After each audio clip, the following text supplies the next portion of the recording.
చేయండి ఇక్కడ.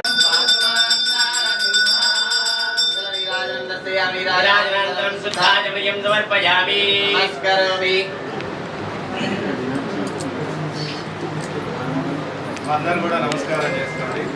ఇది స్వామివారి శిరస్సు, నుదుటిపై తిరునామాలు, నేత్రాలు, నోరు, వక్షస్థలం, ఇది వారుగా గదా శంఖం, ఆ పక్కకి చక్రం, పైన పద్మం. స్వామివారి ఇక్కడ చతుర్భుజుడు.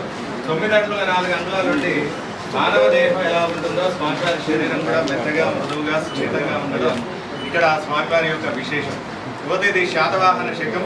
2వ శతాబ్దం కాలంలో దీపకర్ణి అనే మహారాజు గారికి ఆ స్వామివారి స్వప్నంలో కనిపించి నేను ఈ ప్రదేశంలో ఉన్న నన్ను బహిర్గతం చేయడం